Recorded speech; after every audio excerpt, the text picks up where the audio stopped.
Good morning, it's meteorologist Steve Kuznowski here with your weather briefing storm scoop update. It is Monday, March 1st, 2021, and we will call this one In Like a Lion because we have some crazy weather coming for the next 36 to 48 hours, I'd say. So let's take a gander at it. Here is our first 14 days of March.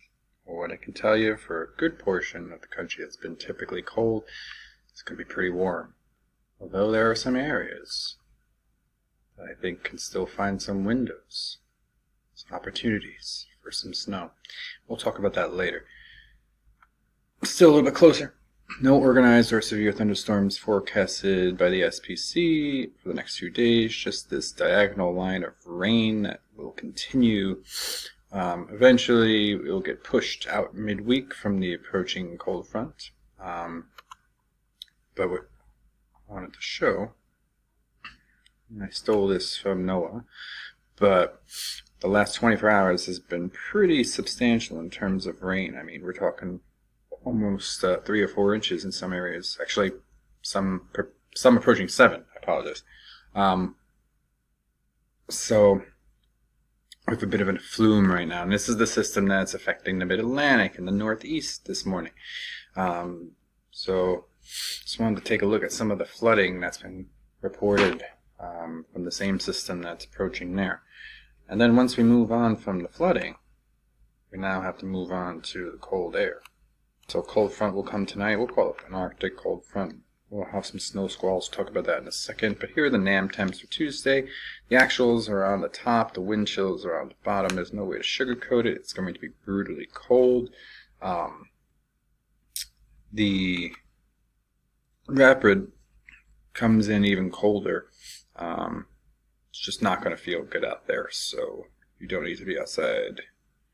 Don't be. Winds will also be an issue. Northwest winds 30 to 50 miles per hour, 40 to 60 once you get into like southern New England and inland into those higher elevations, and also the coasts will have the most out of this. Wind should dry the roads before they freeze, which will be good. So we won't have to worry about ice tomorrow morning. And then we have our snow squalls moving through tonight between 9 and midnight. Some could be substantial. I really think they'll really pick up once they hit the New York State border. They might drop a dusting or so down for areas east of there. And because of that, we have lots of warnings. Sorry, let me just adjust this. East of New York into southern New England, you can see the wind advisories, the freeze advisories.